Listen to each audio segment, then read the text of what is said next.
Vamos começar, 19h10. Eu vou pedir licença, então, para passar a palavra para o nosso presidente Juliano e depois o nosso presidente Rodrigo e a Dani, que faz às vezes a nossa presidente vir. Tudo bem, Dani? Fazem as saudações e aí a palavra está com o Rodrigo e a gente já começa a anotar aqui. Vamos lá, Juliano, fica à vontade, por favor. Boa noite a todos os advogados e todas as advogadas participantes. Muito obrigado, professor Romeu, pela realização de mais esse importante encontro. Cumprimento o doutor Rodrigo Tarossi, presidente da subseção de Itu. Cumprimento a doutora Daniela, representando a subseção de Indaiatuba, que faz parte da diretoria.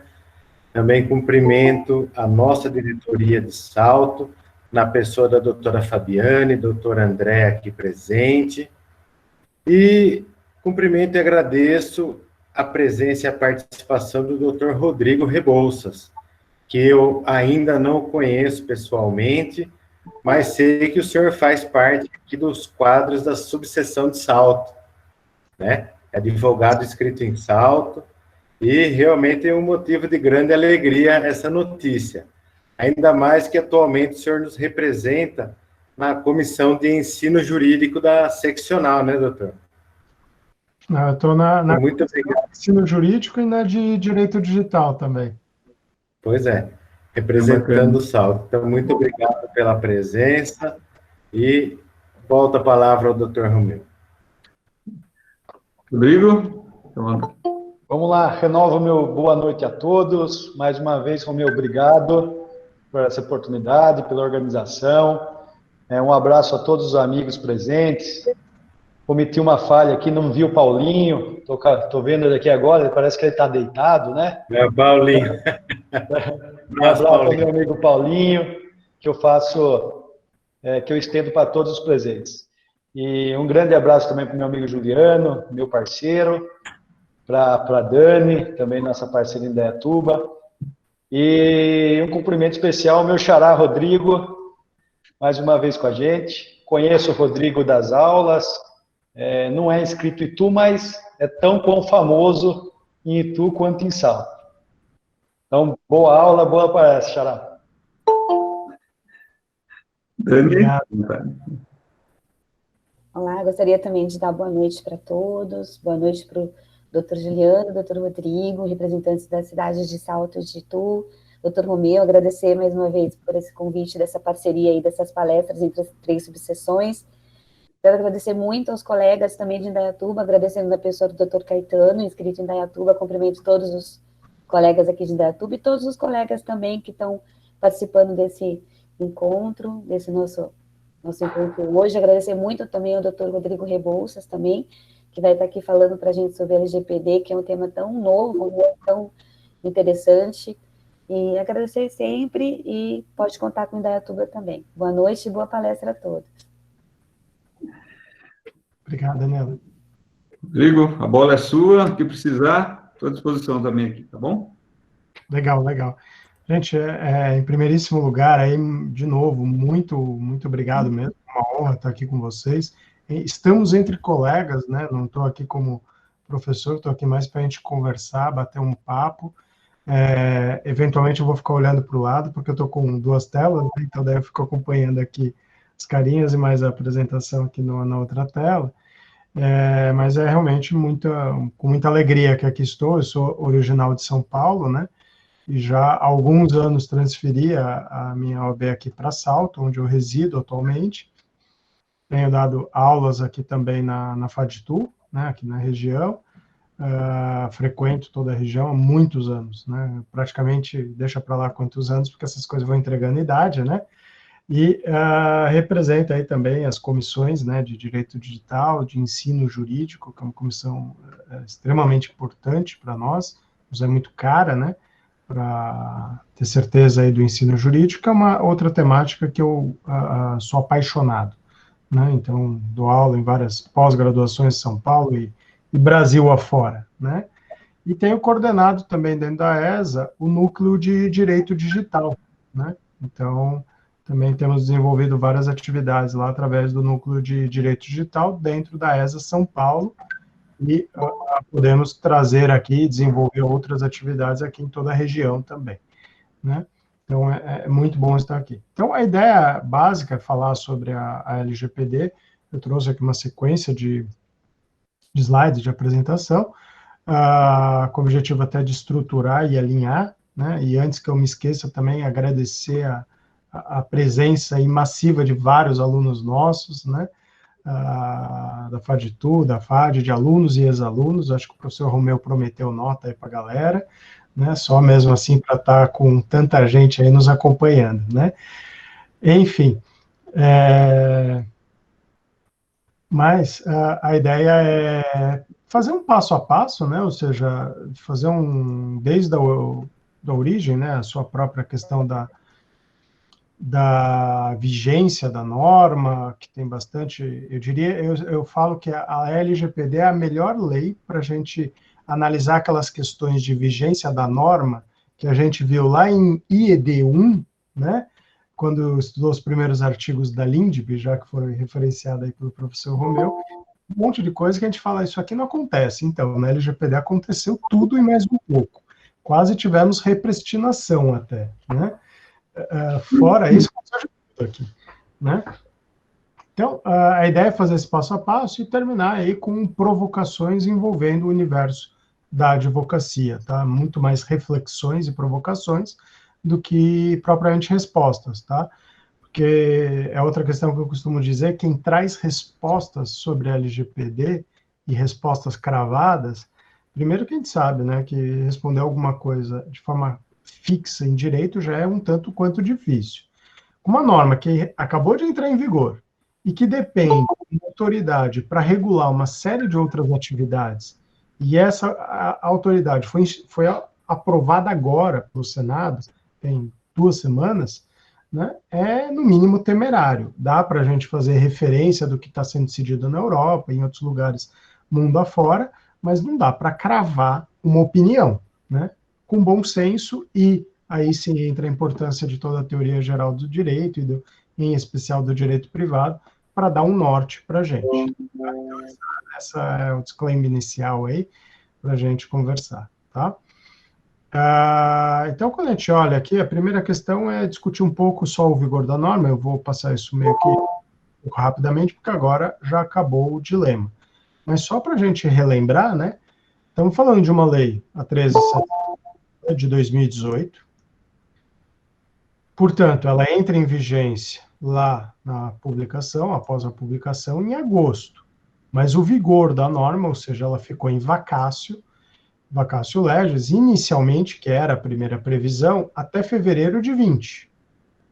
Portanto, essa lei já era para estar em vigor há 9 meses. Já nasceu, né?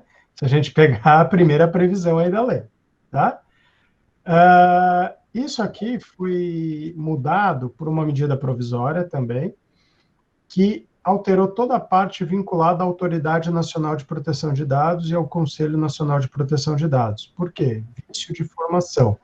Porque a proposta legislativa veio do Congresso quando um custo, um gasto direto à administração pública federal, no caso União, né?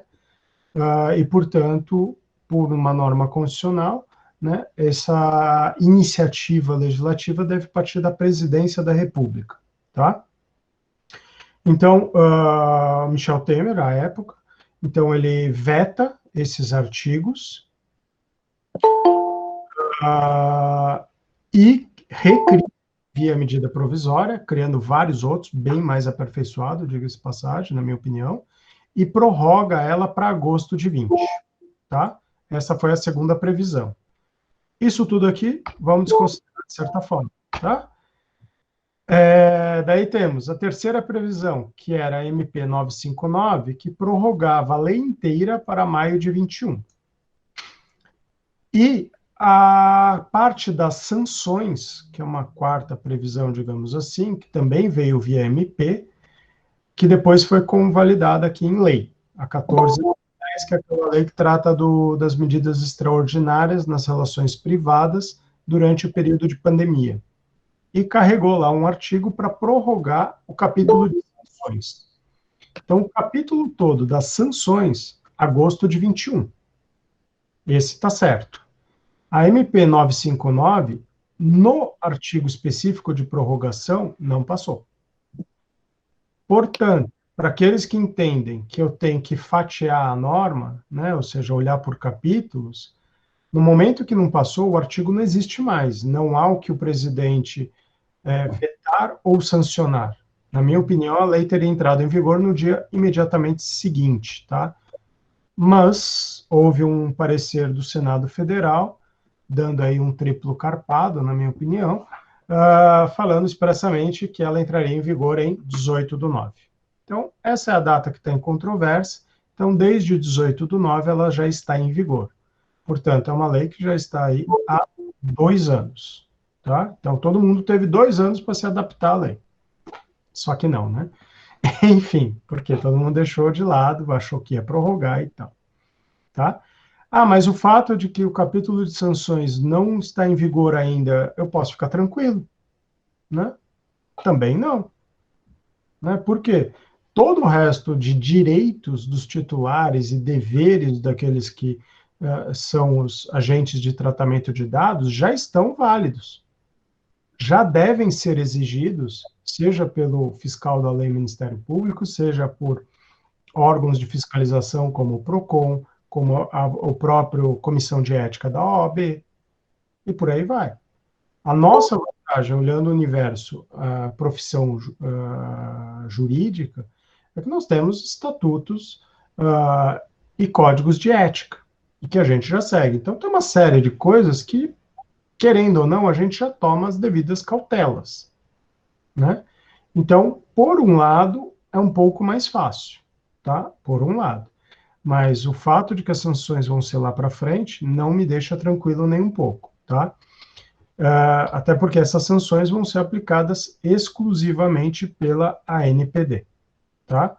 É a mesma situação do advogado que comete uma infração ética e que isso causa um prejuízo ao cliente. E vou exagerar, tendo ainda algum desvio criminal na história.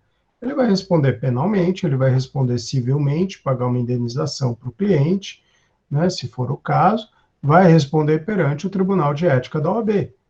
Então, ele pode sofrer uma tripla punição, uma em cada competência da sua área de atuação. Aqui é a mesma coisa. A pessoa o agente de tratamento que deixa vazar dados, ele pode sofrer uma indenização, pode sofrer uma ação de obrigação de fazer ou não fazer, pode sofrer uma autuação de um Ministério Público, como também de um PROCON ou de uma SENACOM, e por aí sucessivamente, além da NPD, tá? Vale aqui só destacar também que muitos chamam de agência. Não é agência, ela é uma autoridade, tá? Ela não pertence, por enquanto, à administração pública indireta. Ela está vinculada à administração pública direta, tá? Porque como ela foi criada no meio do exercício, vamos lembrar, né? Governo Michel Temer, cria-se essa autoridade no meio do exercício, portanto, sem previsão orçamentária. Se eu faço um desvio de verba orçamentária, a mulher tinha acabado de ser cassada. Né? A mulher é a ex-presidente, tá? Ou seja, qual é a probabilidade de dar problema, né? Então, para evitar maiores problemas, vamos colocar a administração direta, já que não tem previsão orçamentária, tá? Então, esse é o imbróglio em que a gente se encontra atualmente, tá? Outras questões aqui, tá? Então, ela entra em vigor agora em setembro, e as questões de sanção em maio de 21, tá? Tem várias outras propostas de alteração legislativa, aqui são alguns exemplos, inclusive para prorrogar tudo para agosto de 22. Probabilidade disso aqui passar agora, eu diria que é quase zero. A lei já está em vigor. Morreu, né?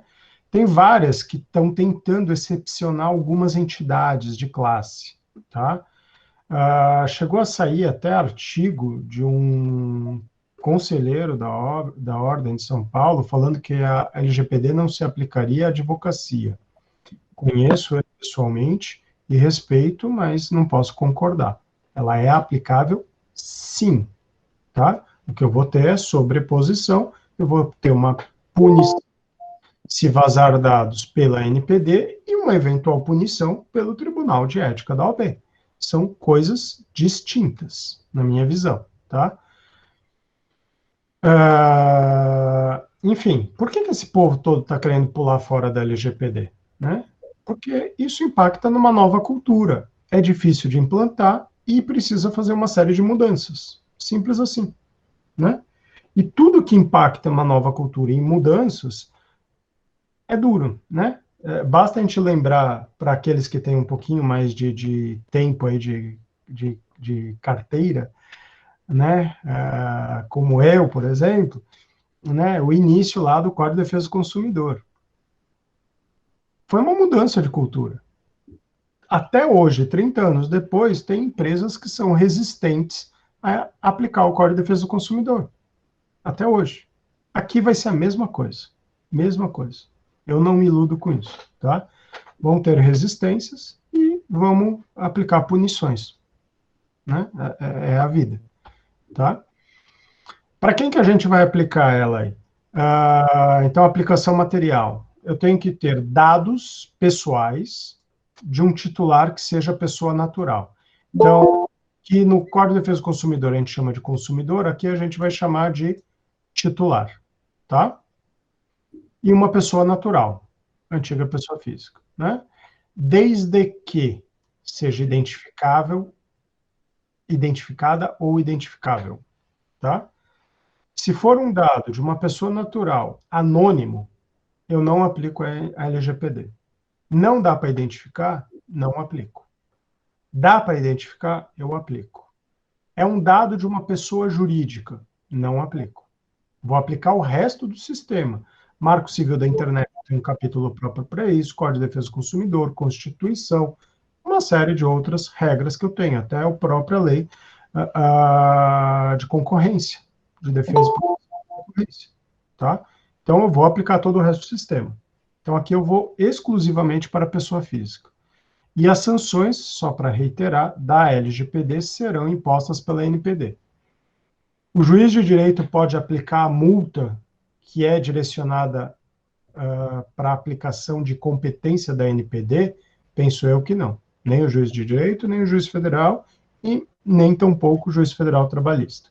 Né? Falei isso outro dia para o professor Alex, fiquei feliz de que ele concordou com essa opinião. Né? Não sei se ele concordou por educação, já que estávamos em público, já que ele é muito gentil, ou se realmente concordou. Mas, enfim, né? Me parece isso. Todas essas opções aqui embaixo são formas de identificar uma pessoa. Todos. Né? Se eu jogo só o número da OAB, eu identifico a pessoa no estalar de dedos. Né? Se eu, normalmente, com 3 informações, 3, no máximo 4, eu chego numa pessoa, cruzando informações. Tá? Costumo, quem já teve aula comigo já cansou de ouvir esse exemplo, mas se eu falar D de dado 4, não significa nada. Né? Agora, se eu falo D4, Viracopos, 19h31, dia 4/11/2020, eu tenho horário, eu tenho um aeroporto, eu tenho uma aeronave. D4, eu tenho uma cadeira, eu tenho uma pessoa. Cheguei na pessoa, com 3 informações. Tá? Então, é fácil chegar identificar pessoas. Tá? Então, tomar cuidado com isso. O segundo ponto é a aplicação territorial. Tá? Onde é a sua aplicação? Qualquer dado que seja coletado ou tratado no Brasil. Quando nós recebemos nossos clientes, né, estamos recebendo e coletando dados do Brasil. Portanto, se é um cliente pessoa natural, bingo, aplico o LGPD. Né? Ou para oferta, produto ou serviço no Brasil. Eu coleto, trato o dado lá fora, mas eu ofereço o serviço aqui, aplico o LGPD. Ou dados de indivíduos. O termo usado pela lei foi indivíduos, localizados no Brasil. Portanto, se eu tiver um europeu preenchendo lá aquela fichinha da Embratur para fazer check-in num hotel, eu vou aplicar LGPD e se for um país da Europa vinculado à União Europeia, aplico também a lei europeia, a GDPR, porque a GDPR fala que ela será aplicada ao cidadão europeu. A gente optou por indivíduo. Então, eu tenho uma acumulação de normas. Tá? Então, outro risco adicional a colocar aqui. Né? Se eu estou atendendo alguém com dupla nacionalidade, portuguesa, por exemplo, ou italiana, enfim, eu vou ter uma dupla aplicação de norma, dupla incidência. A vantagem é, a LGPD ela saiu quase que inteira de dentro da GDPR. A GDPR é um pouco mais ampla, a LGPD é um pouco mais restrita, isso já facilita um pouco a aplicação, tá? Então, esses são os pontos de incidência da norma, tá? Tem uma série de dados aqui que a gente tem que tratar como dados sensíveis, ok? A origem desses dados sensíveis é justamente a origem histórica, né? Então, esses dados foram usados durante a Segunda Guerra para matar pessoas, para eliminar pessoas, para prender, para discriminar ou para colocar em trabalho análogo a escravo ou real escravo, né? Origem racial, étnica, religiosa. Então, a origem dessas questões aqui foram tratadas como dados sensíveis é justamente histórica. Então, ela não foi colocada aqui a esmo, tá? Isso significa que todos esses dados, se vazar ou se eu tiver um tratamento indevido desses dados, eu tenho uma punição maior, eu tenho uma sanção maior. Portanto, eu tenho que tomar mais cuidado com isso aqui. Tá? Para quem trabalha, por exemplo, com direito de família, vai bater em todos esses. Para quem trabalha com direito trabalhista, vai bater em quase todos esses. Né? Quem trabalha com questões vinculadas à defesa de discriminação e tal, vai bater em todos esses. Posso usar esses dados? Pode, porque você está usando em defesa, num processo judicial, para a defesa da pessoa. Isso está dentro das bases legais, então a gente tem autorização para isso. Mas vamos usar também o quanto necessário, e não sair juntando tudo. Né? Tem uns advogados que usam, às vezes, como estratégia, e, por favor, o que eu falo aqui não é crítica a nenhum profissional do direito, né? É só experiência de vida de já ter visto bastante coisa. Que sai juntando quilos de documentos, sem numerar ainda, para dificultar mais ainda a vida, só para atrapalhar a vida do outro advogado. Hoje, graças a Deus, isso eventualmente pode dar litigância de má-fé pelo CPC 2015, né? Mas isso era uma prática razoavelmente comum. Se no meio ali ele junta um monte de informação indevida e que não tem conexão nenhuma com o processo, olha o vazamento de dados. Porque eu posso juntar, desde que tenha conexão com o processo. Inclusive, é interessante que a jurisprudência que criou essa abertura da gente usar informações de um processo é derivada justamente da lei do sigilo bancário. Quando vem a lei do sigilo bancário, os consumidores, nessa época eu advogava para banco, né? Sim, eu já advoguei para banco, né? Era comum os consumidores alegarem que o banco violou o sigilo bancário porque a gente juntava extratos. Tá, mas se a pessoa está reclamando de tarifas, como é que eu vou me defender sem juntar extrato? Né? Está reclamando de um lançamento, como é que eu me defendo sem juntar o documento? E daí a jurisprudência foi tranquila, pacífica, no sentido de falar, não, isso não é violação de sigilo bancário, já que você precisa disso para se defender. Tá bom? Então, criou essa jurisprudência já nesse sentido. Eu tenho que aplicar os princípios da norma, tá? Então, talvez alguns aqui que já estudaram, já se debruçaram da norma, esteja repetindo algumas obviedades, tá? Mas a ideia é que a gente possa alinhar todo mundo aqui, tá? Fazer um alinhamento aqui, um balanceamento, tá? Eu separei aqui por cores, por blocos, digamos assim. Tá? O bloco, esse aqui, que é o primeiro a ser atingido, né? Ou seja, esses são os 10 grandes princípios da lei.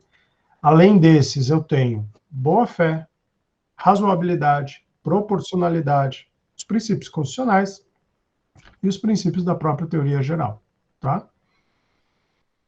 Então, eu tenho esses gerais e esses específicos. Então, pegando esse primeiro bloco, para que finalidade que eu estou coletando informação do meu cliente? Pensando aqui na advocacia, né? Eu sou lá um expert em trabalho, como o professor Romeu, né? Antes fosse, mas enfim, eu estou coletando uma série de informações. Faz sentido eu pegar orientação sexual? Não sei. Se a pessoa está reclamando de hora extra, 7ª, 8ª lá dos bancários, né? Ação mais básica impossível, né? Não faz sentido nenhum, talvez, né? A orientação sexual não faz. Agora, se ela foi discriminada por isso, opa, faz. Você veja como não tem uma fórmula pronta aqui. Eu tenho que olhar cada caso em concreto, tá? O passo seguinte, eu tenho uma finalidade e eu vou informar essa finalidade que vai vir aqui na minha frente. Eu tenho que olhar se está adequado. Se eu estou pegando informações adequadas, nem de mais, de menos, não teria problema. O problema é demais. E essas informações são efetivamente necessárias? Veja que só atender esses 3 primeiros requisitos já é difícil. E não é fórmula pronta, é cada caso em concreto. Óbvio que vão ter alguns casos que dá para você fazer por semelhança, tá? Opa, desculpa. O segundo bloco é garantir livre acesso, qualidade dos dados e transparência. Eu costumo comparar, para simplificar a dinâmica aqui, esse segundo bloco, com o cadastro negativo de dados, Serasa, SCPC, tá? A pessoa chega lá no balcão da Serasa, ou liga, ou no site. Meu nome está negativado ou positivo? É a primeira pergunta. E o Burê lá tem que saber responder de bate-pronto. Sim, está negativado ou não. Nós vamos ter que saber responder de bate-pronto. Na hora que o cliente chegar, que dados vocês têm meus? Quem é você? Não sei, tem que pesquisar. Não existe isso. Eu tenho que responder de bate-pronto. Para isso, eu tenho que ter organização. Tá? Então, isso é franquear livre acesso no sentido de saber se tem dados ou não. Não é permitir que a pessoa adentre ao escritório, por exemplo. De forma nenhuma. Até porque a gente tem o Estatuto da OAB que proibiria também, né? E também não é livre acesso a tudo. Porque eu tenho que preservar segredos comerciais e segredos industriais. Tá? O segundo ponto é perguntar, tá, meu nome está aí, você tem dados meus. Quais são esses dados? Essa é a segunda pergunta. E essa segunda pergunta, você também tem que saber responder. E, de novo, preservando os segredos comerciais, industriais e tal, tá? Então, é a qualidade do dado. E aqui o titular pode pedir a correção de dados, tal como um cadastro negativo. Consta aí que eu estou negativado por 100 mil. Eu não devo 100 mil, devo 10 mil, não 100 mil. Corrige. Tem que corrigir, tá?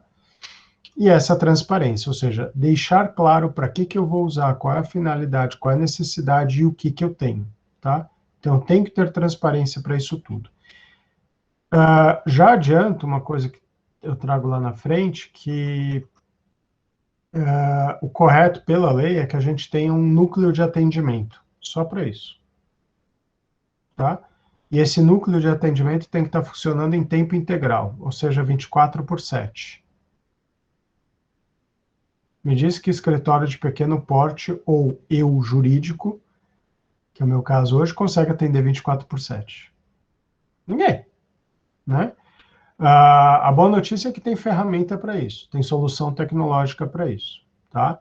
E, mais do que isso, a lei ela determina um tratamento diferenciado conforme o potencial econômico e o porte de cada empresa, né? Então, um escritório de um advogado ou 2 advogados ou 3, enfim, versus um Pinheiro Neto Advogados, né, versus o Romeu Bicalho Advogados, é outra história, né? Olha o tamanho, olha o porte, né, do escritório, né?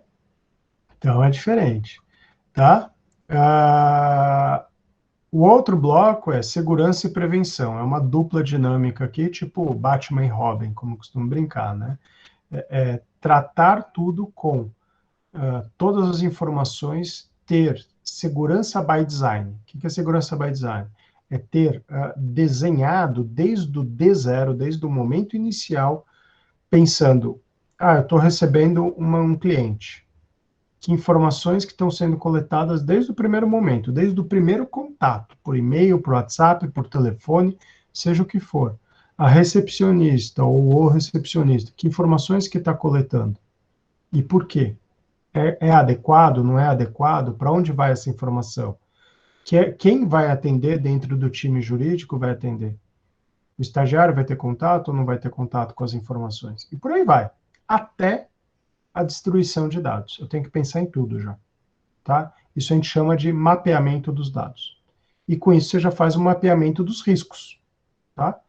Então, na vertente prevenção, então segurança envolve isso, envolve ter políticas claras, e na vertente prevenção ter sistemas de firewall, de ter sistemas antivírus, se eu contrato uma rede na nuvem, que rede é essa? Quais são as lógicas de prevenção e segurança, e assim sucessivamente. Tá? Beleza, atingi tudo isso, tá tudo certinho. Mesmo assim, eu não posso usar esse dado para discriminação em hipótese alguma. Tá? Isso não pode servir como viés de discriminação. E o último é responsabilização e prestação de contas. Como diriam os americanos, accountability, né? Que eu vou me responsabilizar por todas as informações que eu prestar, por todas as coletas que eu fizer e tudo isso. E vou prestar contas ao titular e à Autoridade Nacional de Proteção de Dados e outras autoridades que possam vir a exigir, tá? Se eu conseguir atender esses princípios, já está show, já está espetacular, tá? Já é um excelente caminho.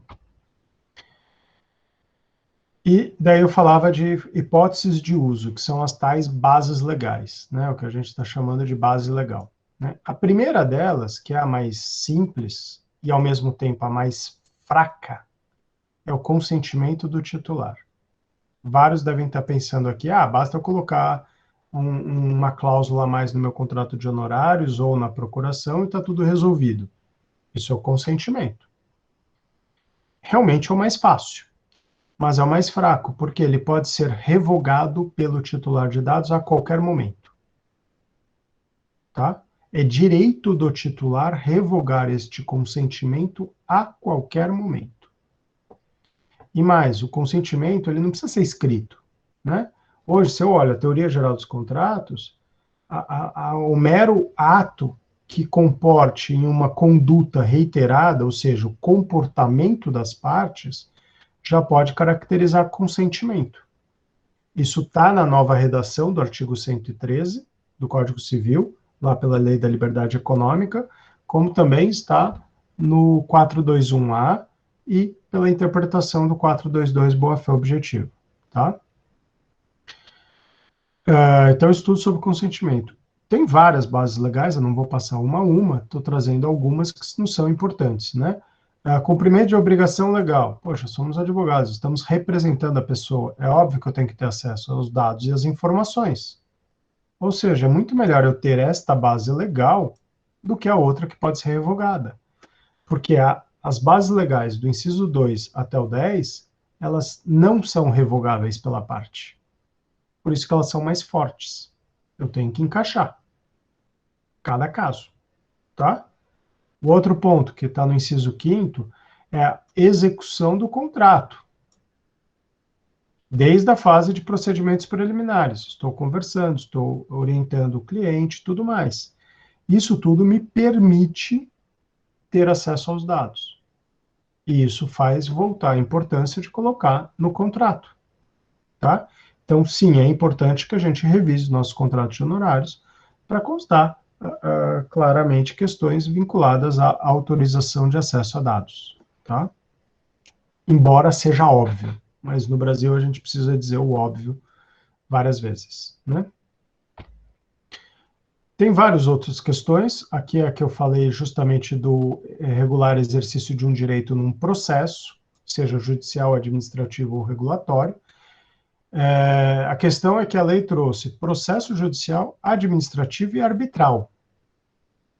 Não há previsão para mediação e conciliação. Não há. Então, enquanto isso não for regulado pela ANPD, Autoridade Nacional de Proteção de Dados, não recomendo usar dados pessoais em procedimentos de mediação e conciliação. Porque eles são bichos diferentes desses três que estão definidos já.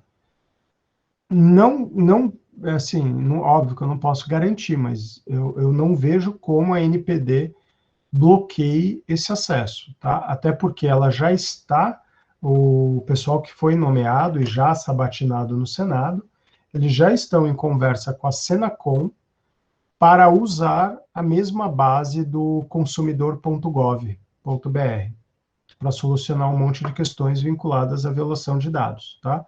E essa plataforma é de mediação e arbitragem, então a tendência de mediação e conciliação, a tendência é que seja regulado dessa forma, tá? Tutela saúde, ou quando é necessário para atender legítimos interesses. Essa aqui é a mais aberta de todas. É a mais difícil de encaixar também, tá? O que é legítimo interesse? Tá? Quem vai dar a última palavra se nós atendemos corretamente ou não as bases legais é a ANPD. Tá bom? Tudo que envolver proteção do crédito também é uma base legal. Eu não preciso de consentimento.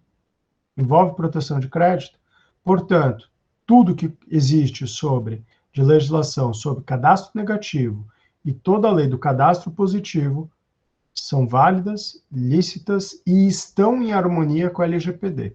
Já vi vários artigos falando de colegas nossos falando que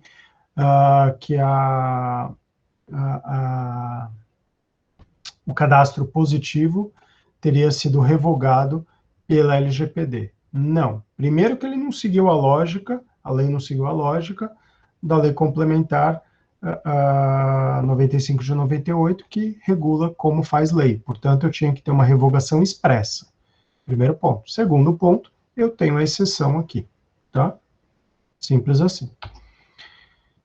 Aqui define um pouco mais a questão do legítimo interesse, tá? Que eu vou passar aqui, esses slides ficarão disponíveis para todos os participantes, tá? Professor Romeu, fique à vontade aí para divulgar aos colegas, né? Alguns artigos da Lindb que foram já referenciados pelo professor Romeu, quando a gente estava aqui na fase de aquecimento ainda. Então, a ideia é que o judiciário não se atenha a informações, a valores abstratos, e sim que eu considere as consequências práticas da decisão. Portanto, uma decisão contra o Grupo Pão de Açúcar é uma coisa, uma decisão contra Zé das Couves é outra coisa. Eu tenho que analisar essas realidades diferentes, tá? E aqui as sanções que são previstas. Esse capítulo é justamente o capítulo que tem aí, que está suspenso por enquanto até maio, tá? O que tem antes disso, que eu não trouxe aqui, porque senão a gente não acabaria hoje, né? Aí sim eu iria precisar daquelas 4 horas, professor Romeu, né? Tem toda a questão de direitos vinculados à criança e adolescente, tem um capítulo próprio. Lembrar que eu tenho que olhar sistemicamente, portanto, eu vou integrar a LGPD com o ECA, eu vou integrar a LGPD com a lei, com o Estatuto da Pessoa com Deficiência, com o Estatuto do Idoso, e assim sucessivamente, tá? E a lei traz uma coisa super legal nesse aspecto, quando envolve criança, adolescente, pessoas com questões de baixa cognição ou de deficiência cognitiva, né? Ou ainda idosos, o idoso é meio que por minha conta e risco, porque eu estou cruzando com o Estatuto do Idoso, tá? Que eu devo me utilizar de elementos audiovisuais para deixar claro os motivos de uso de dados. Então, para deixar claro que eu estou coletando dados e para que será feito. Então, tem um comando claro na lei para uso de elementos audiovisuais. Então, não é simplesmente, dependendo de cada situação, estou falando de uma loja de varejo, Não é colocar um papel pregado na parede falando, olha, eu estou coletando teus dados. Não, eu tenho que ser mais incisivo e usar, sim, de elementos audiovisuais, tá?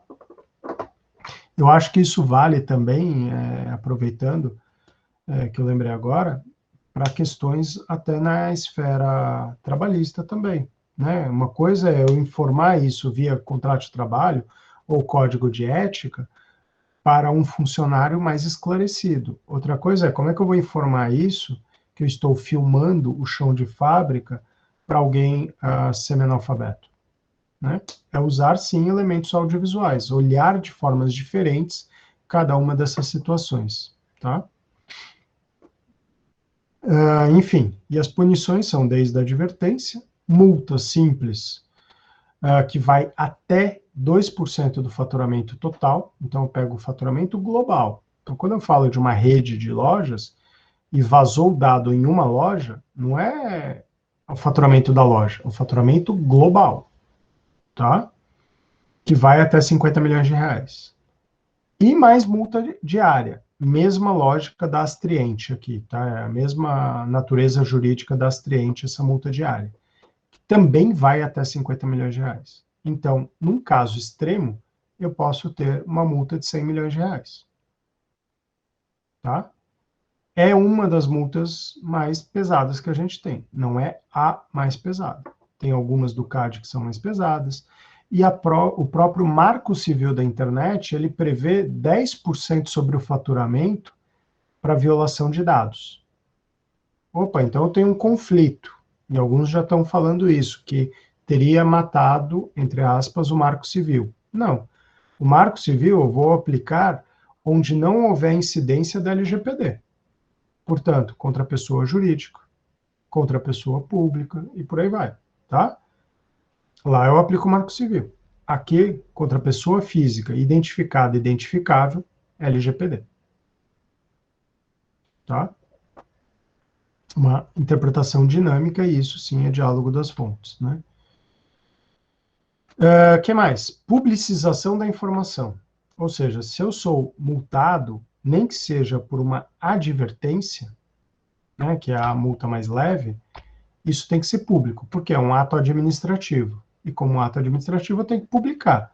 Imagina se sai publicado no Diário Oficial que o escritório XYZ de advocacia teve dados vazados, o escritório não soube informar quais são os dados e nem de quais clientes. Acabou o escritório, né? Quem vai querer contratar um escritório desse? Eu diria que isso é mais grave do que a multa. A multa você paga e resolve. Tá? Então, olha a gravidade que a gente está. Tem software à beça no mercado já para nos auxiliar com isso tudo, para todos os gostos e todos os bolsos também, né? Então, tem softwares mais simples, que obviamente tem uma atuação mais simples, e tem softwares altamente sofisticados, tá? A própria NPD pode também determinar bloqueio e eliminação de dados pessoais. Então, vamos supor que o meu cliente pede que eu devolva os dados pessoais dele ou elimine. E eu, por uma questão de cautela, quero preservar. Ou de prudência, ou até de um dever legal, para provar o serviço que eu fiz, por exemplo. Tá? A minha negativa, o titular pode submeter a minha negativa para a NPD, que é quem vai responder, se eu mantenho ou se eu elimino. Como é um ato administrativo, eu ainda posso questionar judicialmente isso, tá? A previsão é que a NPD seja, nos primeiros anos aí de funcionamento, um dos órgãos mais judicializados aí, né? Vai ter processo, mandado de segurança para todo lado, né? No primeiro momento. E, para desmistificar uma lenda urbana, a transferência do resultado vai para o Fundo de Direitos Difusos. É aquele mesmo fundo do Código de Defesa do Consumidor. Então, rolou muita fake news de que o governo estaria contando com a LGPD para fechar o orçamento, com as multas da LGPD. Não. O valor da multa vai para o Fundo de Direitos Difusos. Tá? Então, isso daí, o Fundo de Direitos Difusos tem um comitê que decide sobre a aplicação dele. Até hoje, até onde me consta, tem sido muito bem aplicado. Ficou um período aí de dinheiro parado lá, mas tem sido bem aplicado, né? E critérios para fixar essa multa, né? Eu vou olhar vários critérios. Gravidade e natureza da infração. Ou seja, foram dados sensíveis ou não? Foi só o nome. Foi nome, CPF, número de cartão de crédito. Opa, ficou mais grave. Tá? Boa-fé do infrator. O infrator é quem deixa vazar dados. Tá? Ele pode estar de boa-fé? Lógico. Né? Vamos pensar uma coisa óbvia que acontece dentro do escritório, né? Na realidade da maioria, pelo menos. Os computadores, todos ou quase todos, têm uma entrada USB. Até porque eu preciso plugar uma leitora de cartão de certificado digital. Já que, aqui no Brasil, todo mundo tem o seu certificado pessoal intransferível e usa única e exclusivamente para si. Eu ouvi dizer que lá na Finlândia, os escritórios estão deixando 1 ou 2 computadores só para protocolo, que fica o certificado lá com a senha escrita, num post-it pregado no monitor. Mas isso é só lá na Finlândia. Aqui não acontece isso, né? Se a gente faz isso com certificado digital, que dirá acesso a servidor, né? Todo mundo acessa as mesmas pastas, é uma festa, né? Não tem regra nenhuma de política de privacidade interna ou de acesso às informações. Qualquer um que chega lá com um pendrive, plug, copia. Então não adianta nada eu investir num belíssimo firewall, num fantástico antivírus, se dentro de casa eu não estou tomando cuidado. E isso inclui cesto de lixo, que informação que eu estou literalmente rasgando papel e jogando. A minha sala de reuniões, que eu atendo as pessoas, vaza o som ou não vaza o som? É importante saber isso, né? As pessoas que entram para servir um café enquanto você está lá atendendo o cliente, uma relação altamente confidencial, e o assunto continua rolando solto. A pessoa entra, serve café, fica lá, aproveita e recolhe lixo, e está ouvindo tudo o que está acontecendo. Olha o dado vazando. Né? São pequenas ações do dia a dia que muitas vezes a gente não toma cuidado, né? Se eu quero obter vantagem ou não com esses dados, ou seja, se eu quero vender os dados, né? Eu vou considerar isso para elevar a multa ou reduzir. Condição econômica do infrator, é o exemplo que eu dei, né? Grupo Pão de Açúcar versus Zé das Couves, né? Reincidência, grau do dano. Então eu vou olhando tudo isso para ver o que realmente aplica ou não, né? O infrator cooperou, ele avisou rapidamente a autoridade, avisou o titular, avisou o quê? Que houve vazamento, quais dados vazaram e de quais titulares. Vamos ser franco e olhar, aqui certamente temos pelo menos uns 50 escritórios de advocacia aqui participando de colegas nossos, né? Estamos todos entre colegas. Quem aqui sabe se vazar hoje, primeiro, se já teve vazamento, né? Eu estava numa outra webinar sobre a LGPD hoje de manhã com um técnico de segurança da Microsoft. Ele falou uma frase que eu achei fantástica e eu concordo totalmente, que ele divide as empresas em 2 grupos. As que tiveram vazamento e sabem e as que tiveram vazamento e não sabem. Ponto. Não tem um terceiro grupo. Tá? E nós sabemos? E se sabemos quais dados vazaram? Né? Então, isso é importante também. Adoção de medidas corretivas e proporcionalidade entre o grau da infração e a intensidade da sanção. Isso aqui é regra de responsabilidade civil, isso aqui está lá no Código Civil, já, artigos 945 em diante. Eu tenho que olhar essa proporcionalidade entre a extensão do dano e o grau de culpa das partes ou o grau da infração, né? Se a verba indenizatória está muito excessiva, cabe ao juiz reduzir. Tá? E assim sucessivamente. Ok?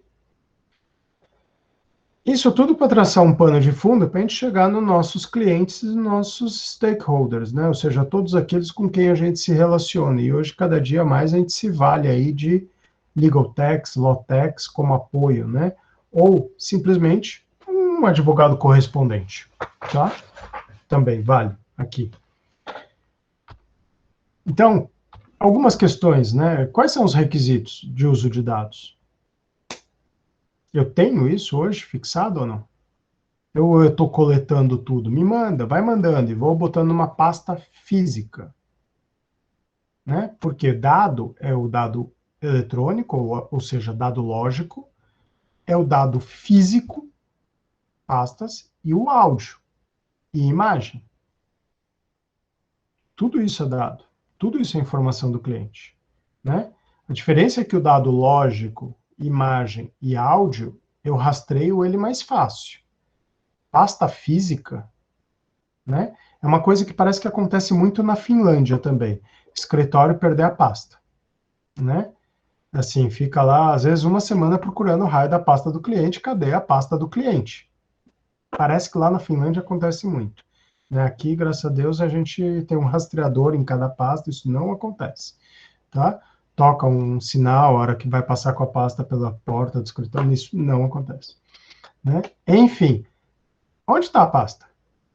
E os dados do cliente ali dentro? Né?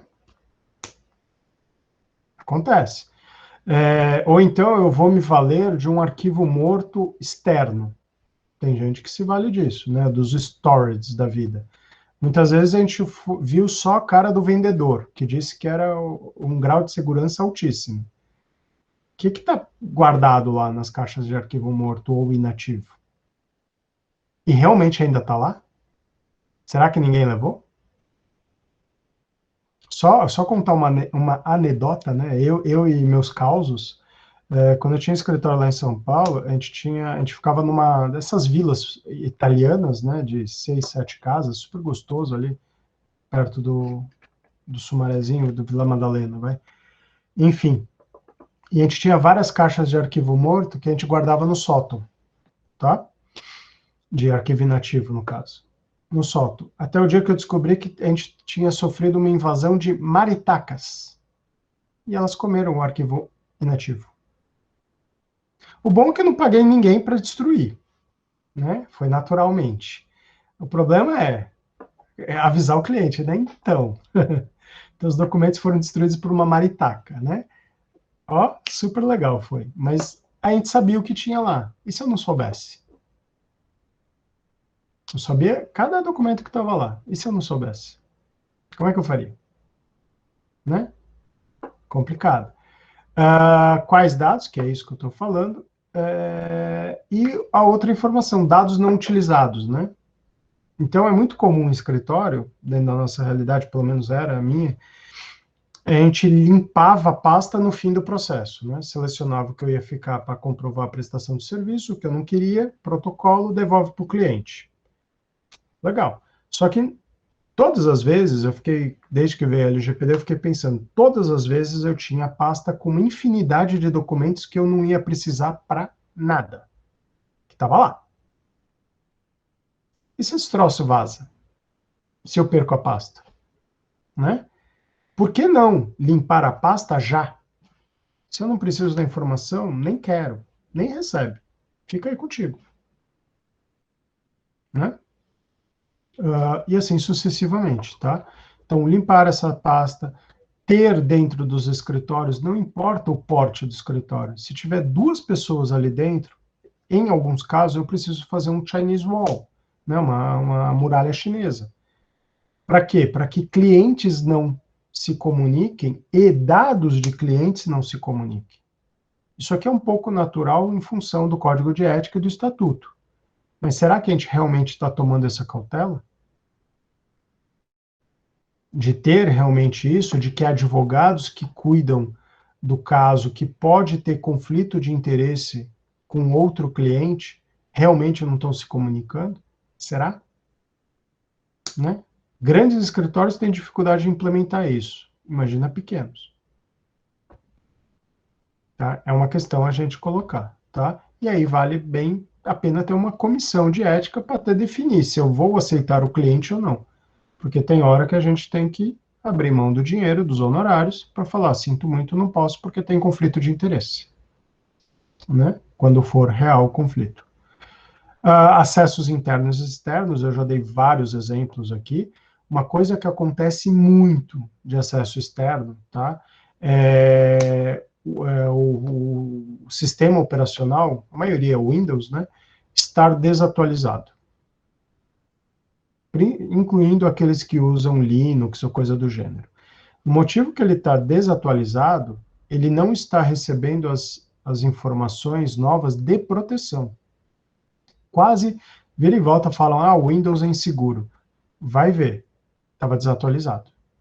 Quase todas as invasões que tiveram via sistema Windows foi porque estava desatualizado. E as pessoas não atualizam porque dá trabalho. Porque eu vou ter que pagar o cara da TI, e por aí vai. Tá? Deixar sistemas desatualizados é pedir para ter uma invasão. Tá bom? Ex-clientes, como é que fica? É um direito ou um dever de exclusão de dados de ex-clientes, ou é um direito ou um dever de manutenção de dados? Olha o dilema. Né? Por que eu falo isso? Porque, querendo ou não, na teoria geral dos contratos, contemporânea, eu não olho só o instrumento contratual. O instrumento contratual hoje, ele tem importância, tem total, mas frente à dinâmica da relação das partes, que é isso aqui, né? O dia a dia das partes, eu tenho a fase pré-contratual, certo? Escrever com mouse é um inferno. Desculpa o termo, mas é difícil, pronto. A parte de execução do contrato e a parte pós-contratual. Tá? Isso tudo eu tenho que olhar de forma dinâmica. O contrato, o instrumento contratual está aqui, ó. Nesse momento que eu faço lá o nosso contrato. Lá. Seja eletrônico ou físico. Tá? O que eu estou protegendo no dia a dia da relação é o todo aqui. Toda a fase pré, de execução e pós. Eu não estou protegendo só isso aqui. Então, se eu estou protegendo tudo, e o direito obrigacional olha isso tudo de forma dinâmica, tá? Quando eu estou falando de ex-cliente, eu estou falando da fase pós-contratual. Eu tenho que preservar documentos ou não? Vai depender de cada caso. Vários casos eu tenho que sim guardar documentos para comprovar o que eu fiz. Que serviço que foi prestado. Né? Basta olhar o próprio Tribunal de Ética da OAB, existem vários processos lá reclamando que o advogado não fez o serviço. E vários desses são improcedentes, porque o serviço foi feito. Ou que entrou com uma ação que não era aquilo, mas daí você tem lá guardado a entrevista com o cliente.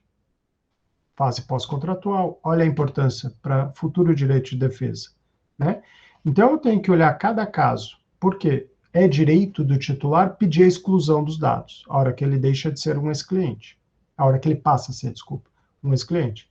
Mas é dever e direito do advogado preservar informações, seja para o futuro, seja para aquele caso. Eu representei um cliente, hipoteticamente, numa compra e venda de imóveis. Caso simples, certo? Compromisso de compra e venda, fiz a revisão, tal, emiti o certificado o recibo de quitação, ponto. E se essa compra e venda foi feita com dinheiro suspeito de lavagem de dinheiro?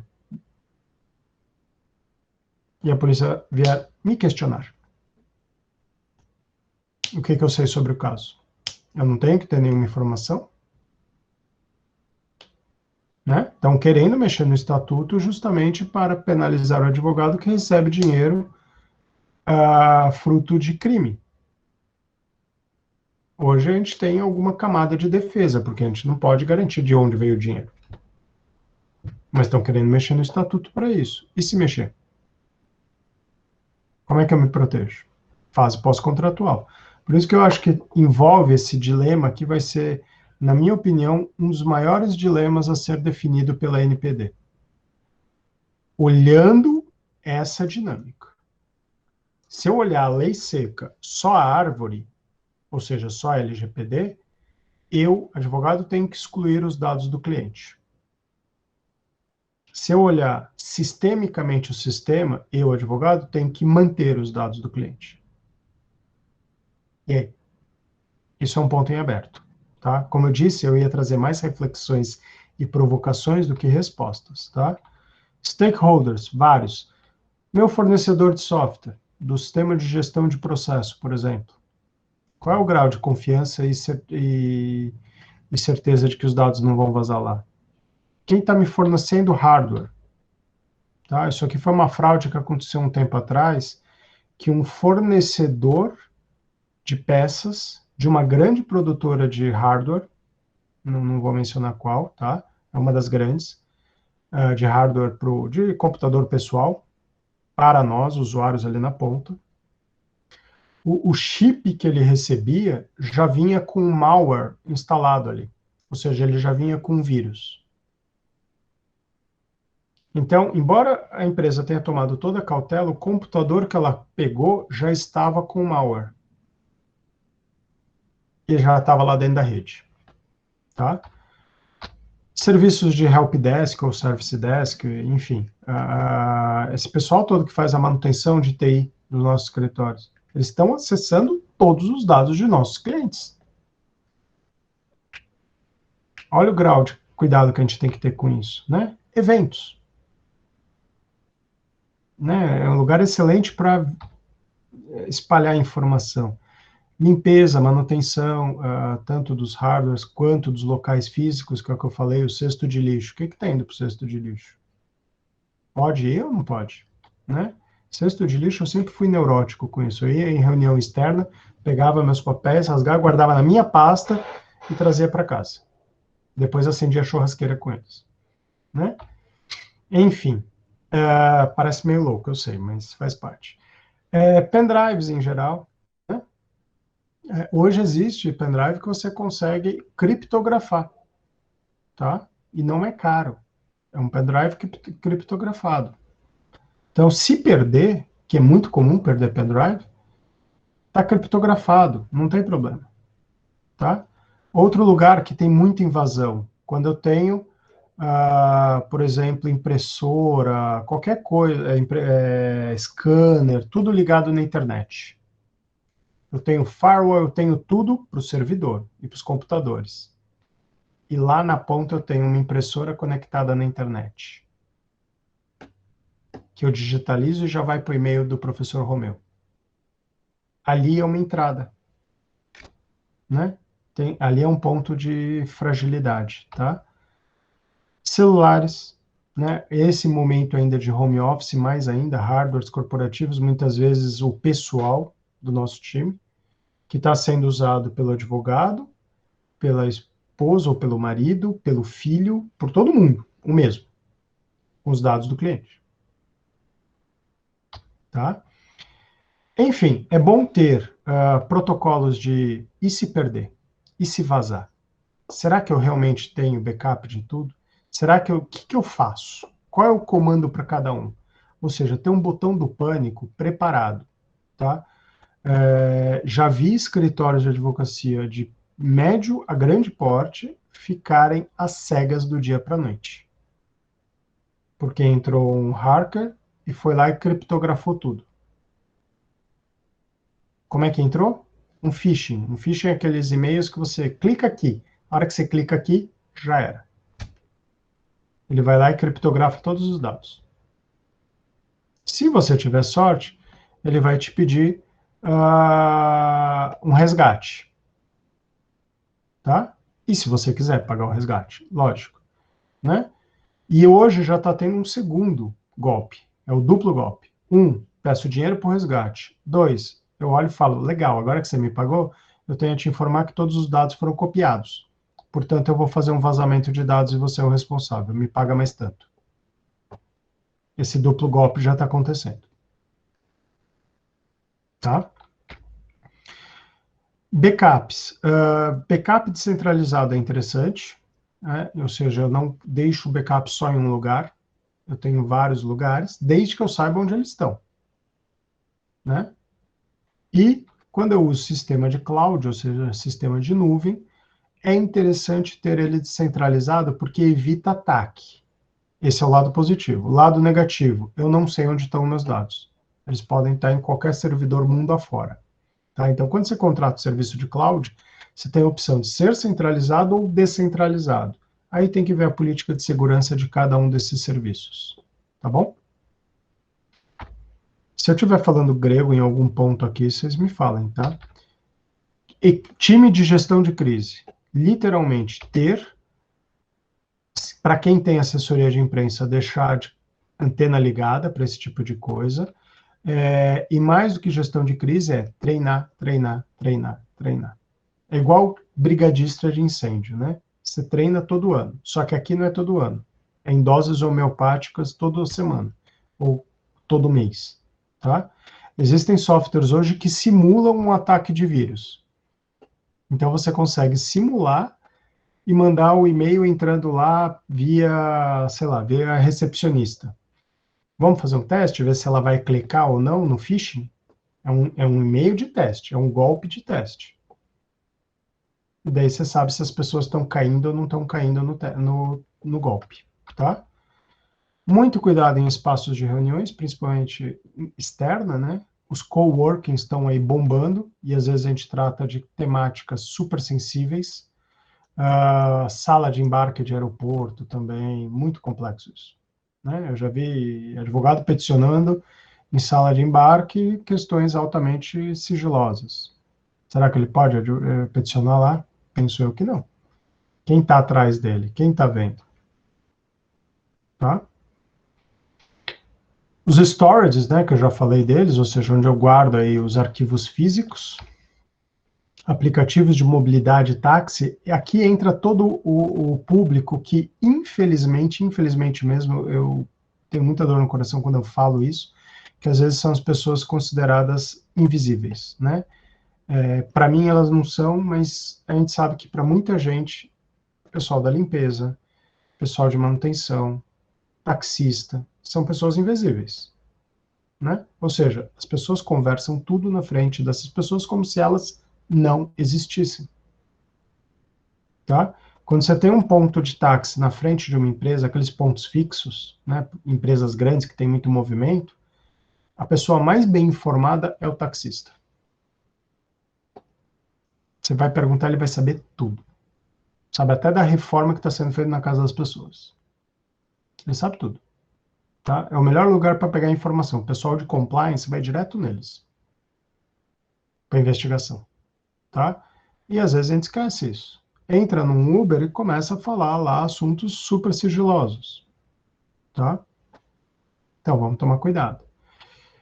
Advogados terceirizados, correspondente. O que eu estou dando de informação para esse pessoal? Porque se vazar informação na mão deles, a responsabilidade é nossa.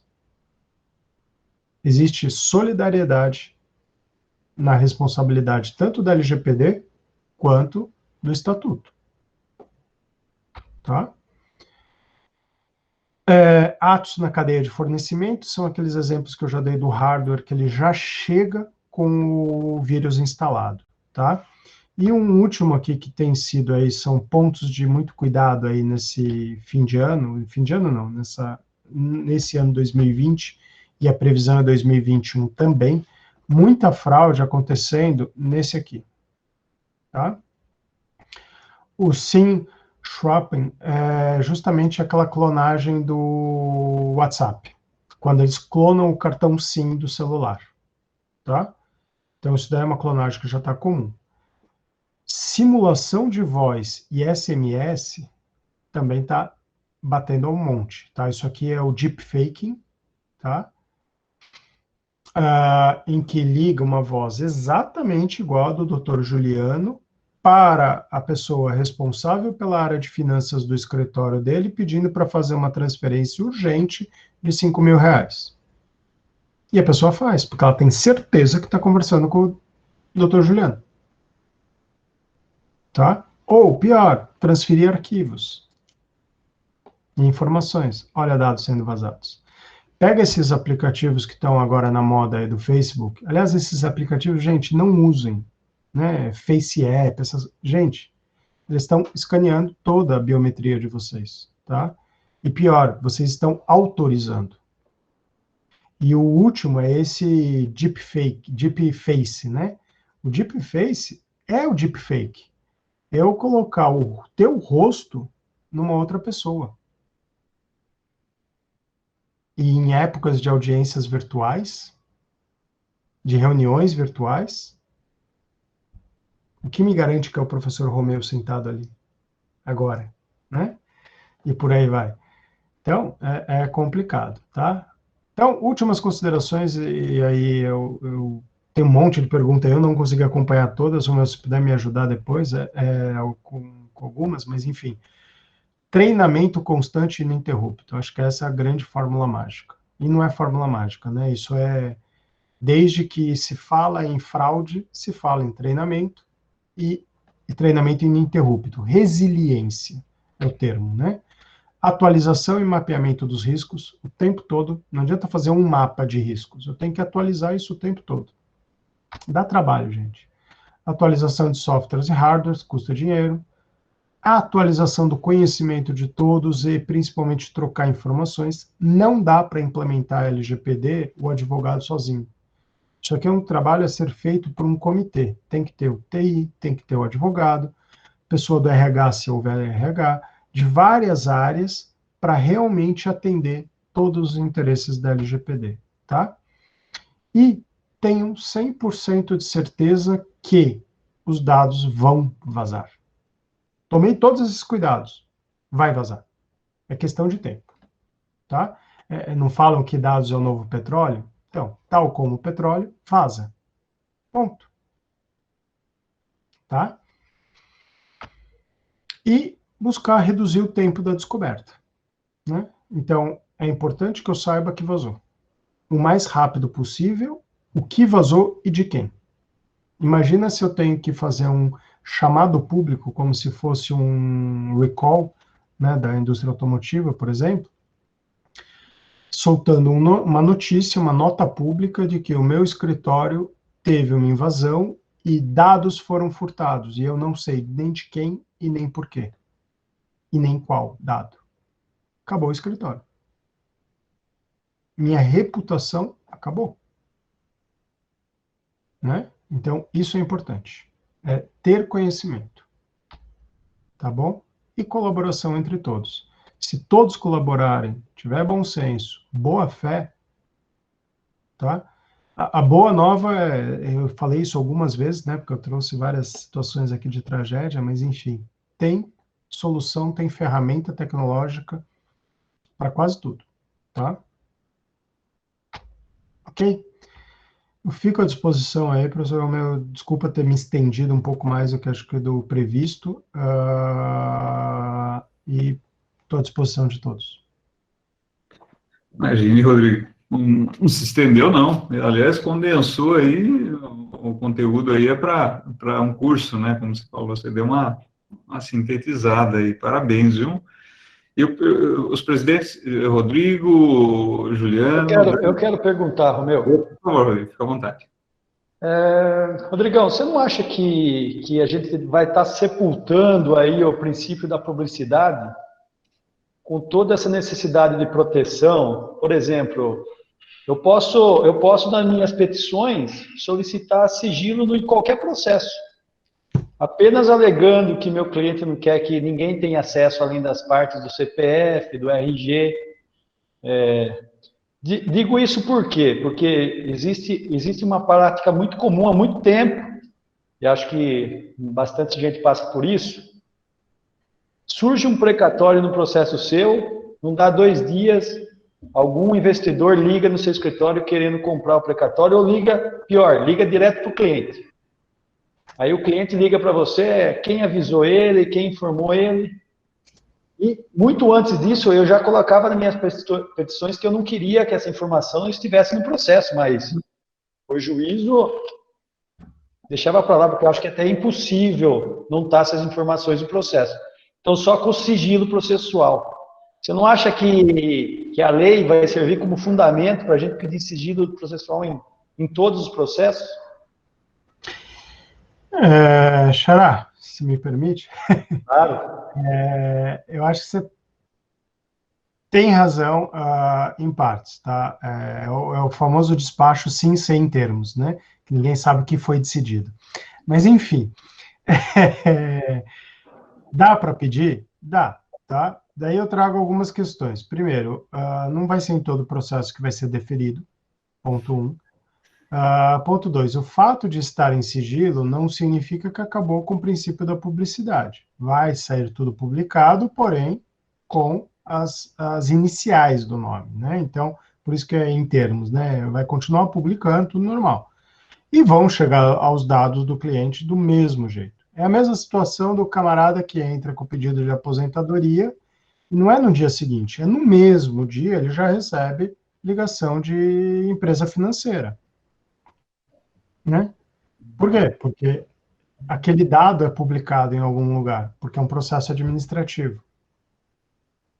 Então, não é que pode estar tendo vazamento dentro das agências de INSS, ou informações privilegiadas, mas não, é um ato administrativo, eu tenho que publicar, eu tenho que dar publicidade para ele, né? E aí faz parte. A questão é, a pessoa que liga, a gente vai pegar a pessoa do outro lado.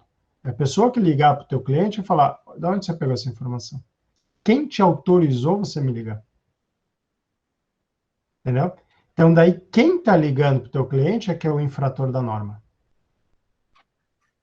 Ao lado interessante, ou seja, a forma de vender esse serviço é que tende a mudar, porque isso só está acontecendo pelo uso abusivo dos dados.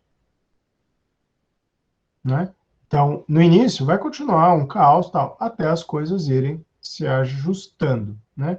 É tal como os acordos lá, muito comum nas varas do trabalho, de ser omitido o CPF, número de conta bancária e tal, porque aquilo fica público, né? É a mesma situação, quando está público, todos os dados estão lá. Se a gente fizer uma busca, nós aqui, entre advogados e estagiários, vai ter 1001 documentos nossos na internet com os nossos dados, né? Pelo nosso dever de ofício até. Tá? Então, tem essa questão aí também de que você já tem dados que já estão públicos. Significa que eu posso usá-lo ilimitadamente? Não. É a mesma situação do plágio, né?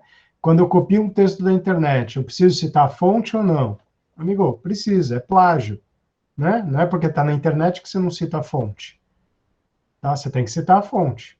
Aqui a situação é a mesma. Se eu peguei um dado que está em domínio público, eu tenho que atingir todos aqueles princípios do mesmo jeito.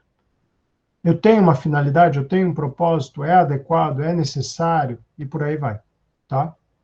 Mas tem vários desafios, você tem toda a razão. Eu te dou 100% de razão aí nessa preocupação, tá? E o outro lado da história quer que o dado vaze de um processo é pedir para ele ficar em segredo de justiça, né? Vamos combinar. Porque daí alerta o grau de curiosidade das pessoas, né? Basta ver toda a Lava Jato, entre outros, a quantidade de dados que vazam de um processo que, em tese, está em segredo de justiça. Né? Quando era físico, era pior ainda. Hoje, o eletrônico, você veja a vantagem dos eletrônicos, né? A gente tem muito mais domínio sobre algumas informações. Então, quando tem uma violação de sigilo dentro de um processo eletrônico, eu consigo ter uma ideia, pelo menos, do IP que invadiu, para chegar na pessoa. No físico, quantas e quantas vezes na minha vida profissional não peguei processo que estava em segredo de justiça, a pessoa entregou sem olhar? Ou processo físico, né? Em segredo de justiça parado no balcão. Né? Então, eu acho que o eletrônico facilitou um pouco, mas a gente sabe que segredo de justiça também não é tão assim, né? Infelizmente. Não sei se eu consegui te responder ou fugir pela tangente, mas enfim. Rodrigo, olhe para mim. O cliente me traz dados de um terceiro, tá? Para eu usar no processo dele, para defender o interesse dele. Até aí, legítimo. Eu insiro no processo, mas esses dados ficam comigo. eu sou, vamos dizer assim, estou armazenando eles, né?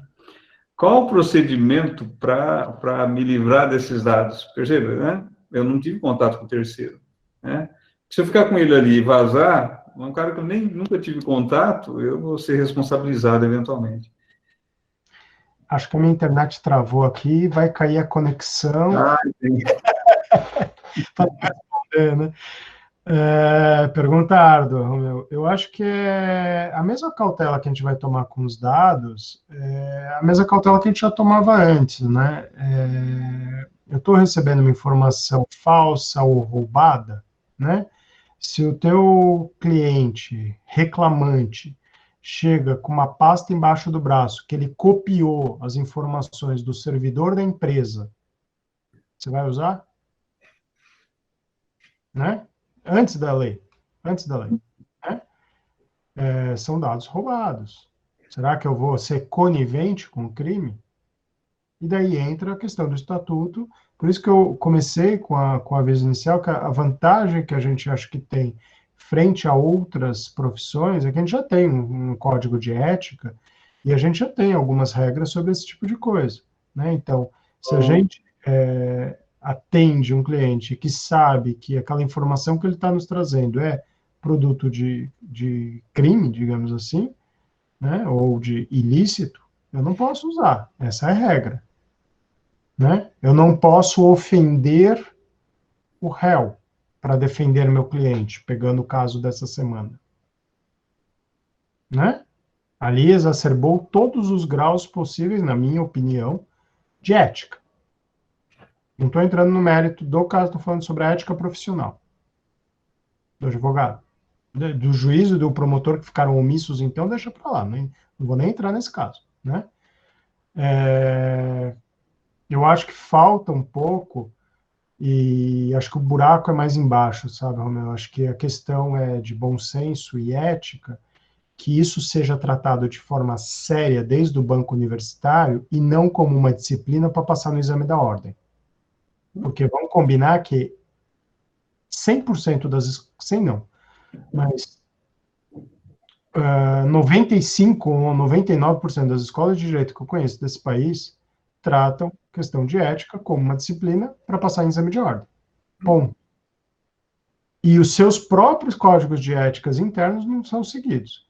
Poucas as escolas pegam um caso de plágio e tratam o caso como uma questão institucional. Normalmente é o professor que resolve. Se é camarada, deixa para lá. Releva. Não. É um caso de plágio, é um caso de cola, é um caso disso, é um caso tal. Comitê de ética, é institucional. O professor sai fora e manda. Se vai dar problema ou não, pensasse antes. Né? Então, quantas escolas fazem isso? Né? Eu conheço 2. Em compensação, eu conheço outras que são de nível topíssimo, que eu estava dando aula e fui gravemente ofendido dentro de sala de aula, ao levar a... Gente, escola nível A, né? O cara paga 4 pau para estar sentado ali. Né? Enfim. Leva a questão para coordenação, o assunto morre. Então, você veja que o buraco é bem mais embaixo. Mas, voltando à pergunta, eu acho que o advogado, se souber, tem que recusar, ponto, óbvio. Parece óbvio, mas é óbvio entre nós aqui, os 87 que estão aqui presentes até essa hora. Né? Mas a hora que a gente pega o 1.200.000 advogados inscritos, está em 1.200.000 já, senhores presidentes? Não. Tá por aí, né? Vamos matar mais ou menos uns 300? Né? Sobra 900. Vamos jogar mais uns 300 que não estão atuando? Sobra aí 600.000 atuando. Temos 87 aqui, agora 85. Né? Enfim, é um problema, né? Então, e o que eu receber, fazer uma declaração para se prevenir, justamente para se prevenir, porque aí também a gente não pode evitar tudo, né? Não tem como. É o mesmo caso de a gente colocar lá para quem advoga na área criminal, sei lá, se advoga com crime de colarinho branco ou se advoga com crimes fiscais, você tem que ter um aviso no teu contrato de honorário, você não recebe dinheiro ilícito. por cautela, no mínimo, penso eu, né?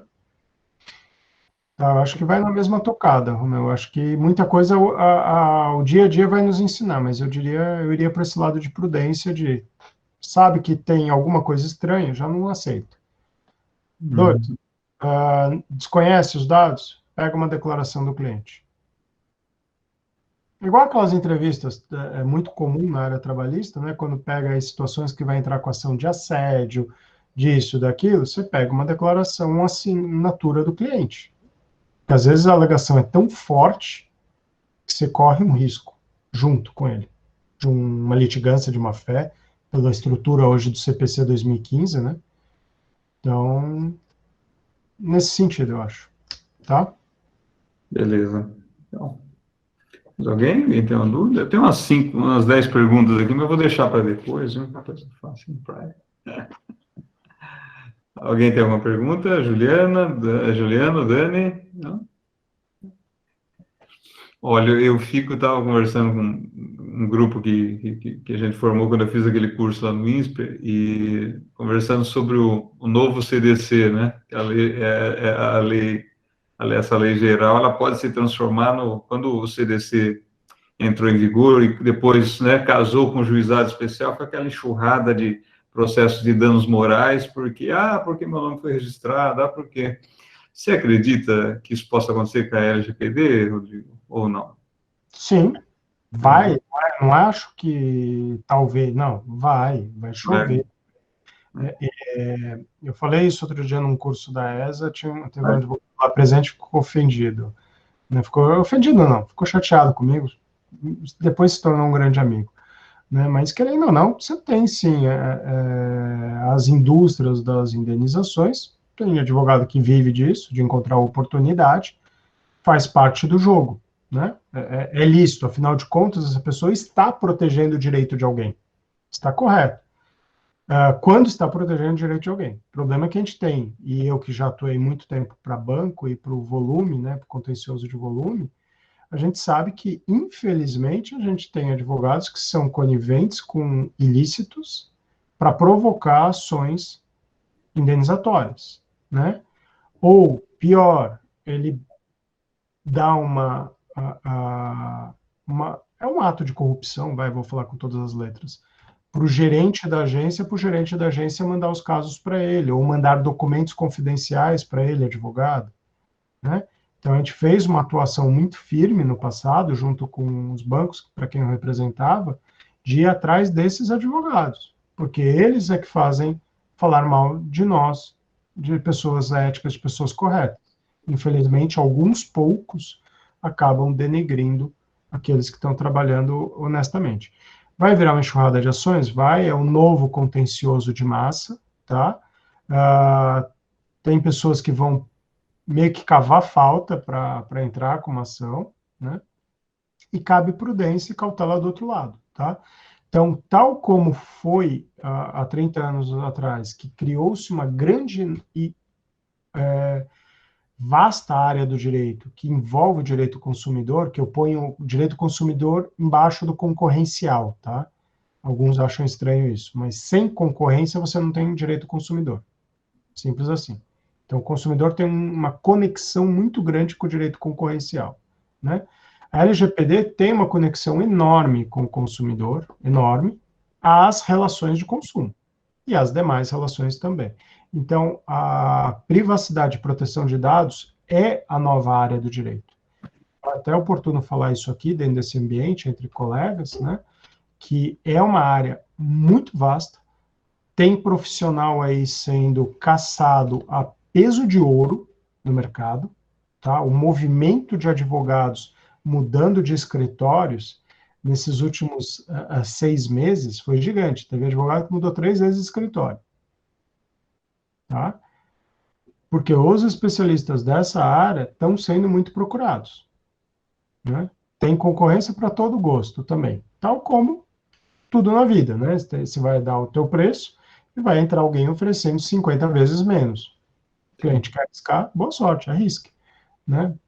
Desejo sucesso. Não desejo mal, não, desejo sucesso. Mas é pouco provável. tá? Mas sim é uma nova área, é uma baita oportunidade para trabalhar com consultivo / preventivo, que é o que eu gosto mais atualmente, e de contencioso, seja estratégico, seja de volume, né? De volume ou massa, mesma coisa. Então, você tem 3 grandes frentes dentro de uma nova grande área e que, fazendo aí o nosso jabá, né, Romeu, eu diria que a FADTU foi a primeira faculdade de Direito do Brasil a ter uma disciplina optativa de LGPD no primeiro semestre do ano passado, né? Que eu tive o prazer de ministrar essa disciplina optativa. Então, nem sonhavam que ela estava em vigor agora, e a gente já tinha dado como optativa e seguimos dando como optativa. Bacana, meu amigo. Bacana mesmo, viu? Tá? Presidente, olha, já deu o nosso tempo aqui, que eu acho que já exploramos demais o Rodrigo aí pela fortuna que a gente está pagando para ele, né? Eu sei que o cachê não é tão alto, mas 20 mil reais por palestra está de bom tamanho. Oh, quem me dera, não, Rodrigo? Quem me dera. Só hoje já estava resolvido o mês. Se fosse... Já, o mês já estava bom, né? Presidente, podemos finalizar? Quero agradecer novamente ao professor Rodrigo pelo brilhantismo da palestra, né? Que com esses temas, assim, contemporâneos, são extremamente relevantes e de extrema importância para a advocacia. Então, muito obrigado. Logo, logo, o Romeu convida novamente o senhor para participar conosco. Foi uma honra. Muito obrigado. É meu estar aqui entre colegas. Xará, em nome da OAB Itu, agradeço, obrigado pelo tempo, pela explanação. Romeu, obrigado de novo. Boa noite a todos os participantes, Juliane, Dani, e quando precisar, às ordens novamente. Muito obrigada, professor Rodrigo, foi excelente, assim, um tema muito, muito legal, e está super convidado para Indaiatuba, eu representando aqui a presidente Viviane, está super convidado ano que vem para vir aqui presencialmente, quem sabe, falar sobre a LGPD de novo. Obrigada, professor Romeu, pelo convite da OAB Indaiatuba estar participando, o presidente Rodrigo, o presidente Juliano, a todos que ficaram até agora aqui com a gente, muito obrigada e boa noite a todos. Boa noite. Legal, obrigado mesmo mais uma vez, cara. Obrigado, Romeu. Abração. Abração. Até a próxima.